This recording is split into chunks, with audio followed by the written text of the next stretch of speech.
Hi students, let's look at this question here, which is on the application of differentiation. And this is a very typical question you like to be asked, which is like if there's a long rigid object sliding down the wall and both one end is on the ground, the other end is on the wall. So what is the velocity of P and Q when when of a certain length? So let's say I can do this proficiently. I think the first thing is obviously label the length that we want to look at. So it's like this, we let this be y and this is x. Now because this is velocity, so the direction is important. I think in order to we need to somehow indicate the direction of where is it moving, right? So this case let this be x, positive direction, and maybe I let this be positive. I'm not sure. I could let I know that it's sliding downwards, but okay, we'll deal with that later. Now the thing now is that this is sliding away at this 0.6 meter per second. Q is sliding away, so dx dt is actually 0.6 meter per second. And we were told to find the velocity of upper NP and Q when Q is 4 meter away from the wall. So if Q is 4 meter away from the wall, meaning this length here is 4. So when X is 4, what is dy dt? The velocity of the upper end of P. Okay, great. So that's what we need to find. So this case here, not an issue. I think we already identified the two variables, X and Y. Then the next thing is to find a connection between them. So it shouldn't take too long for you to know that actually by Pythagoras theorem, we know that x squared plus y squared is equals to 5 squared, right? So then this will be x squared, y squared equals to 25.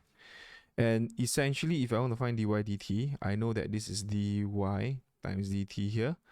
And by using chain rule, I also know that you need to fill this as dx and dx. Okay, that's usually because the reason why I use dx is because it's 0.6 meter per second, right? So that's the whole idea. That's my game plan. So meaning to say I need to find y in terms of x, so which is this, y in terms of x is here. Not an issue. Let's see how I get. So y is square is 25 minus x square. Y is equals to 25 minus x square power of half plus minus. By this case here, open up y square. I'll just let y be positive because it's a positive number, right? Okay, open square roots you have plus or minus, but this is a positive, y is positive length, so I just leave it positive.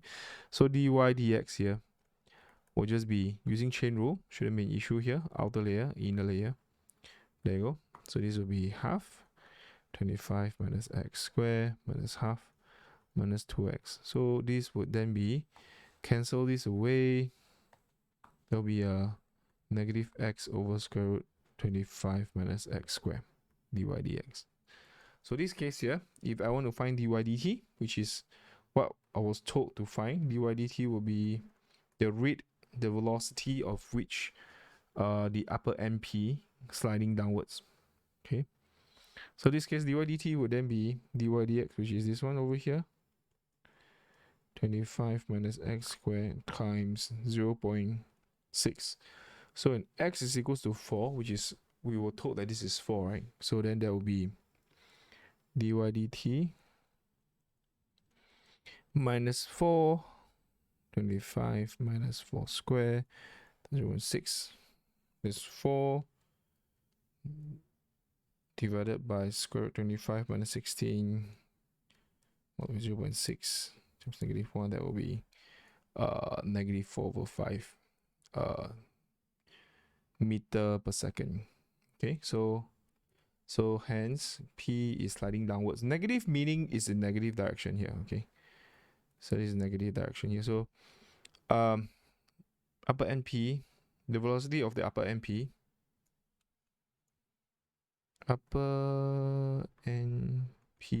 is sliding downwards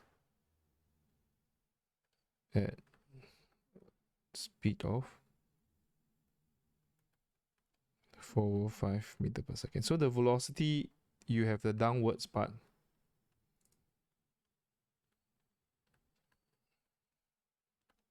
Sliding downwards. Okay, so you have the downwards part and also the speed. So that's how you do this question here proficiently.